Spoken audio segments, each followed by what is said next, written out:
বন্ধুসকল আজি আমি এই ভিডিঅ'খন বা এই নিউজখন আমি অসমীয়া ভাষাৰে দিব বিচাৰিছোঁ কাৰণ যেহেতু আজি নিউজটো খবৰটো আসলে অসমীয়া ভাষাৰে ক'ব বিচাৰিছোঁ হয়তো মোৰ যিটো সুৰ আছে অসমীয়া ভাষাৰ সেইটো হ'ব পাৰে আৰু হ'ব নোৱাৰে অসমত যেনেকৈ জুচ লাগিছে আগতে অসমত জুচ লাগিছিল বড়ো আৰু মুছলমানৰ মাজত যেতিয়া কংগ্ৰেছ চৰকাৰ আছিল এতিয়া জুচ লাগিছে সৰকাৰ অকল সৰকাৰ বলিলে কথাটো ভুল হব হেমন্ত বিশ্ব শৰ্মা আৰু মুছলমানৰ মাজত জুচ লাগিছে এই জুজত কি সিজফায়াৰ কৰিব লাগিব নেকি যেনেকুৱা পাকিস্তান আৰু ভাৰত জুচ লাগিছিল সেই জুজত সিজফায়াৰ কৰিছিল আমেৰিকাই এতিয়া এই জুজতো কি সিজফায়াৰ কৰিব লাগিব নেকি এটো এটা ডাঙৰ কথা কাৰণ দিনক দিনে হেমন্ত বিশ্ব শৰ্মা এনেকুৱা ৰাজনীতি কৰি আছে মুছলমানৰ ওপৰত এটো আসলে চকু কপালত উঠা কথা আছিল কিন্তু চকু কপালত নউঠে কিয় নউঠে কাৰণ আজিকালি মানুহৰ কথা লৈ চিন্তা কৰা বা ভাবাৰ এনেকুৱা সময় হাতত নাই সেই কাৰণে তেওঁলোকে ইমান চিন্তা নকৰে এওঁলোকৰ কাৰণে আজি যন্তৰ মন্তৰত গৈ মানুহে আন্দোলন কৰি আছে এওঁলোকৰ কাৰণে বিদেশৰ পৰা আন্দোলন কৰি আছে এই যিবিলাক ঠাই আছে অসমত যিবিলাক ঠাই খাস জমিন বুলি ভাবি হেমন্ত বিশ্ব শৰ্মা ল'ব বিচাৰিছে আৰু যি মানুহবিলাকৰ ঘৰ দুৱাৰ ভাঙি আছে আজি একেবাৰে শুট কৰিছে আৰু সেই শুটত কিমান মানুহ মৰিছে কিমান মানুহ আহত হৈছে এইবিলাক আপোনালোকে নিউজৰ পৰা বা আৰু বিভিন্ন সোশ্যাল মিডিয়াৰ পৰা দেখিছা তো আমি আজি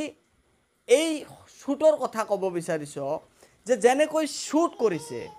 হেমন্ত বিশ্ব শৰ্মাৰ পুলিশ যেনেকৈ শুট কৰিছে এই শুট কৰা কোৰ পৰা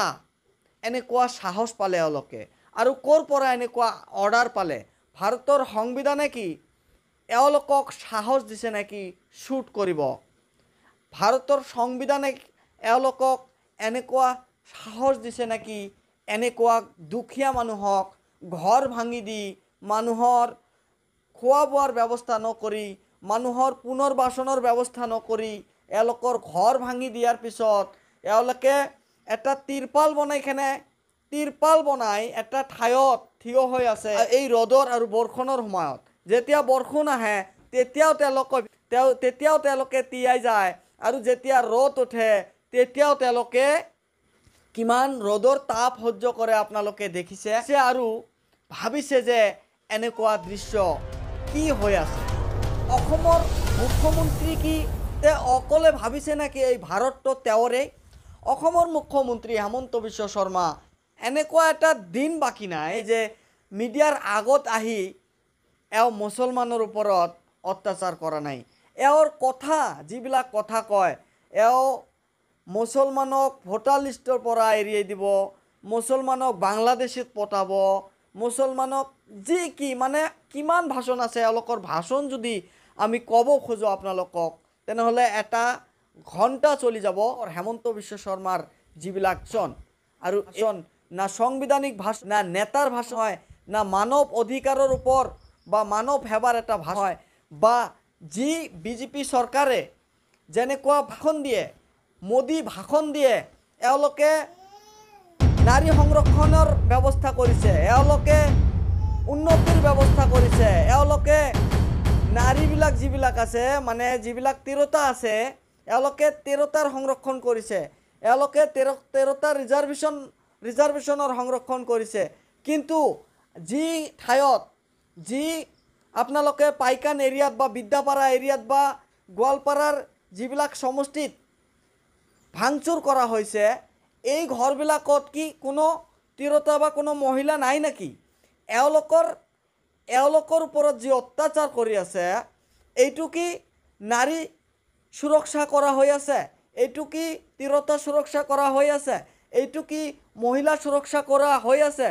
এই ঘৰবিলাকত কিমান সৰু বাচ্চা আছে কিমান সৰু ল'ৰা ছোৱালী আছে এই ঘৰবিলাকত কিমান ছাত্ৰ ছাত্ৰী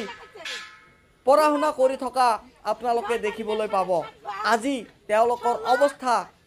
এনেকুৱা অৱস্থা হৈ আছে না তেওঁলোকে কিতাপ পঢ়িবৰ কাৰণে ক'তবা কিতাপ ৰাখিব পাৰিব তেওঁলোকৰ ৰ'দৰ কাৰণে বাৰিষাৰ কাৰণে তেওঁলোকৰ যিবিলাক পোছাক আছে সেই পোছাকবিলাক ক'ত ৰাখিব তেওঁৰ পুস্তকবিলাক ক'ত ৰাখিব আৰু তেওঁলোকে এনেকুৱা সময়ত এনেকুৱা পৰিস্থিতিত কেনেকৈ স্কুলত যাব পঢ়াশালীত যাব হেমন্ত বিশ্ব শৰ্মা ডাঙৰ ডাঙৰ ভাষণ দি কয় যে আমি মাদ্ৰাছা ভাঙিব লাগে মাদ্ৰাছা দি কোনো লাভ নাই নহয় মাদ্ৰাছাৰ পৰা ডাক্তাৰ ইঞ্জিনিয়াৰ নহ'ব নহয় কিন্তু আজি যি ঠাইত উচ্ছেদ চলাইছে যি ঠাইত মানুহৰ ঘৰ ভাঙি দিছে মছজিদ ভাঙিছে মন্দিৰ ভাঙিছে এই মানুহবিলাকৰ ল'ৰা ছোৱালী নাই নাকি এই মানুহবিলাকৰ যিবিলাক ল'ৰা ছোৱালী আছে এওঁলোকে কি ছাত্ৰ ছাত্ৰী নহয় নাকি এই ছাত্ৰ ছাত্ৰীবিলাকৰ ভৱিষ্যত কেনেকুৱা হৈ আছে এওঁলোকে কি ডাক্তাৰ কেতিয়াও হ'ব নোৱাৰে নাকি বা হেমন্ত বিশ্ব শৰ্মা কি এওঁলোকক ডক্টৰ বা ইঞ্জিনিয়াৰ হ'ব নিবিচাৰে নাকি এনেকুৱা পৰিস্থিতি চলি আছে হেমন্ত বিশ্ব শৰ্মাৰ যি পৰিস্থিতি এতিয়া চলি আছে যোৱাকালি যেতিয়া কংগ্ৰেছৰ নেতা খাৰ্গে আৰু ৰাহুল গান্ধী ভাষণত কৈছিল যে যিবিলাক মানুহৰ ঘৰ ভাঙা হৈছে আৰু যিয়ে ঘৰ ভাঙিছে যিবিলাক মানুহৰ ঘৰ ভাঙা হৈছে এইবিলাক মানুহৰ ঘৰ বনাই দিয়া হ'ব আৰু যিয়ে ঘৰ ভাঙিছে বা মানুহক পানিশমেণ্ট কৰিছে এওঁলোকক জেললৈ পঠোৱা হ'ব হেমন্ত বিশ্ব শৰ্মাকো জেললৈ পঠোৱা হ'ব এনেকুৱা ভাষণ ৰাহুল গান্ধী দিছিল আৰু তাৰ পিছদিনাই এনেকুৱা গোলাগুলি এনেকুৱা শ্বুট অৱস্থা কৰিছে এইটো দি হেমন্ত বিশ্ব শৰ্মা এই শ্বুটৰ যোগেদি কিছুমান মানুহ আছে যি মানুহবিলাকৰ সাধাৰণ জ্ঞান নাই যি মানুহবিলাকৰ সংবিধানৰ জ্ঞান নাই যি মানুহবিলাকৰ বা যি ৱাৰ্কাৰবিলাকৰ কোনো মানৱতাৰ জ্ঞান নাই সেই মানুহবিলাকক বুজ দিবলৈ এনেকুৱা কাম কৰি আছে মই এই কথাটো কিয় কৈছোঁ এই কাৰণে কৈছোঁ কিছুদিন আগতে আপোনালোকে দেখিছা যে যি ঠাইত এনেকুৱা উচ্ছেদ চলাইছিল আৰু ৰকিবুল হুছেইনৰ যে MP ৰকিবুল হুছেইন আছে এওঁলোকৰ কথা কৈছিল আৰু কিছুমান ৱাৰ্কাৰ আছিল যে ৰকিবুল হুছেইনৰ কাৰণেই হেমন্ত বিশ্ব শৰ্মা এনেকুৱা কৰি আছে তাৰ মানে যি মানুহজনে এই কথাটো কৈ আছে এওঁলোকৰ কোনো সাংবিধানিকো জ্ঞান নাই মানৱিকতাও জ্ঞান নাই ৰাজনীতিকৰো জ্ঞান নাই ডেমক্ৰেচি যে গণতান্ত্ৰিক দেশ এই গণতান্ত্ৰিক দেশৰো তেওঁলোকৰ জ্ঞান নাই এই গণতান্ত্ৰিক দেশত অপজিশ্যন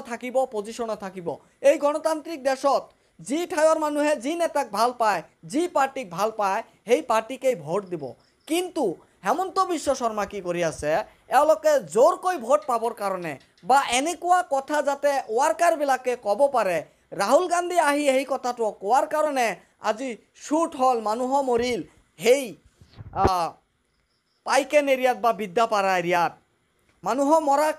মৰাৰ কাৰণ হ'ল যদি ৰাহুল গান্ধী আহি এনেকুৱা ভাষণ নিদিলে হয় তেনেহ'লে এই মানুহবিলাকৰ মৃত্যু নহ'লহেঁতেন কিছুদিন পিছত বা আগত আপোনালোকে এই কথাবিলাক শুনিব পাৰিবা কিছুদিন পিছত হ'লেও এইবিলাক কথা শুনিব পাৰিবা কাৰণ এনেকুৱা বহুত ভক্ত ৱাৰ্কাৰ আছে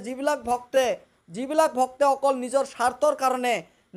না দেশৰ ভাল বিচাৰে না মানুহৰ ভাল বিচাৰে না সংবিধানৰ ৰক্ষাৰ ভাল বিচাৰে বা সংবিধানৰ ৰক্ষাৰ বিষয় বিচাৰে এনেকুৱা মানুহ বা এনেকুৱা ৱাৰ্কাৰৰ কাৰণে হেমন্ত বিশ্ব শৰ্মা তেওঁলোকৰ পুলিচক হয়তো এনেকৈ কৈ দিছে যে আজি তোমালোকে ডাইৰেক্ট শ্বুট কৰক ৰাহুল গান্ধী এনেকৈ কৈছে নহয় এই কথাটোৰ জবাবটো এনেকৈ দিব লাগিব আজি যদি এটা ৰাজ্যৰ চিফ মিনিষ্টাৰ বা মুখ্যমন্ত্ৰী যদি এনেকুৱা ভাৱনা হয় বা মুখ্যমন্ত্ৰীৰ যদি এনেকুৱা ভাৱনা হয় আৰু অপজিশ্যনক যদি খালি তলত ৰাখাৰ কাৰণে বা যিবিলাক কম জ্ঞানী মানুহ আছে কম জ্ঞানী ৱাৰ্কাৰ আছে অকল এওঁলোকক বুজ দেওয়াৰ কাৰণে মানুহৰ জীৱন মানুহক হত্যা কৰি নিজৰ চেয়াৰখন বচাই ৰাখিবলৈ যদি এনেকুৱা ৰাজনীতি মানুহে কৰে এই ৰাজনীতি কোনো জাতিৰ কাৰণে ভাল নহয় না হিন্দু জাতিৰ কাৰণে ভাল না মুছলমানৰ কাৰণে ভাল না খ্ৰীষ্টানৰ কাৰণে ভাল হেমন্ত বিশ্ব শৰ্মা যেনেকুৱা যদি ঝালুকবাৰী সমষ্টিৰ হয় সেই ঝালুকবাৰী সমষ্টিৰ মানুহৰ কাৰণেও হেমন্ত বিশ্ব শৰ্মা এজন ক্ষতিকাৰক হেমন্ত বিশ্ব শৰ্মা আজি মই এনেকৈ কিয় কৈ আছোঁ কাৰণ সাংবিধানিক ফুল অধিকাৰ আছে মানুহৰ প্ৰত্যেক মানুহৰ ফুল অধিকাৰ আছে চৰকাৰৰ বিৰুদ্ধে কোৱা চৰকাৰৰ ভাল কোৱা আৰু চৰকাৰৰ বিষয় কোৱা মানুহৰ ফুল অধিকাৰ আছে আৰু এই ফুল অধিকাৰ আমাৰ সংবিধানে আমাক দিছে গতিকে সকলো মানুহকে এনেকুৱা কথাৰ বা এনেকুৱা ভাষণৰ আৰু যি উচ্ছেদ চলাই আছে এই উচ্ছেদৰ প্ৰতিবাদ কৰিব লাগে আৰু এই উচ্ছেদ আপোনালোকে দেখি আছা যেতিয়া বেলেগ দেশত বা বেলেগ ৰাজ্যত এনেকুৱা ঘটনা ঘটে তেনেহ'লে বিভিন্ন নেতা বিভিন্ন CM বিভিন্ন নাইবাৰ CM বিভিন্ন দূৰৰ CM দূৰৰ মিনিষ্টাৰ মন্ত্ৰী এওঁলোকে বিভিন্ন ভাষণ দেয় আৰু সেই মিনিষ্টাৰজনক বা সেই CM জনক সেই কামটো বন্ধ কৰিবলৈ আদেশ দেয় বা ৰিকুৱেষ্ট কৰে কিন্তু আপোনালোকে চাওক আজি যি উচ্ছেদ চলি আছে কিমান দিনৰ পৰা অসমত আজি আপোনালোকে কোনো নেতাৰ মুখৰ পৰা এওক হুমকি দেওয়া বা রিকোয়েস্ট করা আপনালোকে শুনা নাই হেমন্ত বিশ্ব শর্মাক বা নরেন্দ্র মোদী যি ভাষণ দিয়ে বিভিন্ন রাজ্যত যায় বিভিন্ন দেশত গৈ যি ভাষণ দিয়ে নরেন্দ্র মোদী এটা কথা মুখৰ পৰা এতিয়ালৈকে ওলোৱা নাই আজি যি ব্যৱস্থা কৰি লোৱা হৈছে অসমত সেই অসমৰ পৰিস্থিতি এই অসমৰ মানুহজনৰ দুখ এওঁলোক কি ভাৰতৰ মানুহ নহয় এওঁলোক কি আমাৰ দেশৰ মানুহ নহয় আজি এওঁলোকৰ ওপৰত ইমান অত্যাচাৰ গৰীব দুখীৰ ওপৰত ইমান অত্যাচাৰ চলাই আছে হেমন্ত বিশ্ব শৰ্মা কিছুমান ক'ব পাৰে কিছুমান মানুহে ক'ব পাৰে যে এইটো খাস জমিন তো নিলে কি হ'ব খাস জমিন তো চৰকাৰ নিবই পৃথিৱীখন কোনে বনাইছে এই পৃথিৱীখন খোদা আল্লাহ ঈশ্বৰ ভগৱান গড বনাইছে কাৰ কাৰণে বনাইছে মানুহৰ কাৰণে বনাইছে এতিয়া এই চৰকাৰ কোনে বনাইছে মানুহে বনাইছে কাৰ কাৰণে বনাইছে মানুহৰ কাৰণে বনাইছে কোন চৰকাৰ হৈছে মানুহে হৈছে by the people for the people of the people এই কথাটো মানুহে পাহৰি যায় নাকি এই কথাটোৰ মিনিং হেমন্ত বিশ্ব শৰ্মা নবুজে নাকি আৰু এই কথাটোৰ মিনিং আমাৰ ভাৰতৰ মানুহ নাচায় নাকি নিশ্চয় চাই আছে দেখি আছে জবাব মানুহে দিবই আৰু আমাৰ ভাৰতৰ মানুহৰ যিমান মানুহৰ ওপৰত মৰম আছে এই ভাৰতত কোনো হিন্দু নাই এই ভাৰতত কোনো মুছলমান নাই এই ভাৰতত কোনো ইছাই নাই এই ভাৰতত সকলে ভাৰতীয় আৰু এই ভাৰতীয়ৰ ওপৰত যদি এনেকুৱা অত্যাচাৰ চলায় তেনেহ'লে মানুহৰ বা যি পাৰ্টি বা যি সৰকাৰে এনেকুৱা কাজ কৰে সেই চৰকাৰৰ অধপতন আছে আৰু অধপতন হ'ব আজি হেমন্ত বিশ্ব শৰ্মা কিয় মুছলমানৰ ওপৰত এনেকুৱা টাৰ্গেট চলাই আছে আগত অলপ চলাইছিল এতিয়া বেছি চলাইছে কিয় কাৰণ হেমন্ত বিশ্ব শৰ্মা নিজে বুজি পাইছে যে তেওঁলোকৰ যিবিলাক মানুহ আছে সেই মানুহবিলাকও আৰু এই নেক্সট ইলেকশ্যনত নেক্সট নিৰ্বাচনত তেওঁলোকক আৰু ছাপোৰ্ট নকৰে আৰু সেই ছাপোৰ্ট কেনেকৈ ৰক্ষা কৰা যায় কেনেকৈ বচোৱা যায় এনেকুৱা ভাৱনা ভাবি প্লান কৰি যি অত্যাচাৰ বা যি ইভিকশ্যন চলাই আছে এইটোৰ পৰিণাম হেমন্ত বিশ্ব শৰ্মা পাব অহা নেক্সট ইলেকশ্যনত তো আপোনালোকে অকল ভিডিঅ'টো দেখিলেই নহ'ব ভিডিঅ'টো শ্বেয়াৰো কৰিব লাগিব আৰু এনেকৈ খালি বিভিন্ন নিউজ চালে নহ'ব এই বিষয় লিগেলি কনষ্টিটিউশ্যনেলি আৰু সাংবিধানিকলি এইটোৰ প্ৰতিবাদ কৰিব লাগিব আৰু এই প্ৰতিবাদ কৰা মানুহৰ ফুল অধিকাৰ আছে সংবিধানে এই ফুল অধিকাৰ দিছে আপোনালোকক সৰকাৰৰ বিৰুদ্ধে কোৱা সৰকাৰৰ ভাল আৰু বেয়াৰ বিষয়ে কোৱা সৰকাৰৰ বিষয়ে কোৱা এয়া এই ক্ষমতা এই যে ক্ষমতা আছে এই ক্ষমতা আমাৰ সংবিধানে আমাক দিছে গতিকে আমাৰ সংবিধানৰ কিছু কথা আমাক পালন কৰিব লাগিব মানৱৰ কাৰণে যি মানৱৰ কাৰণে এই বিশ্ব বনাইছে এই পৃথিৱী বনাইছে খোদা আল্লাহ গড ঈশ্বৰ আৰু এই মানৱৰ ওপৰত এনেকুৱা অত্যাচাৰ গড কেতিয়াও সহ্য নকৰে ঈশ্বৰ কেতিয়াও সহ্য নকৰে আল্লাহ কেতিয়াও সহ্য নকৰে বন্ধুসকল আপোনালোকে দেখি আছা জেটা মিডিয়া নেটৱৰ্ক আমালোকৰ ভিডিঅ'টো শ্বেয়াৰ কৰিবা লগতে ফলো কৰি ৰাখিবা থ্যাংক ইউ খুদা হাফেজ।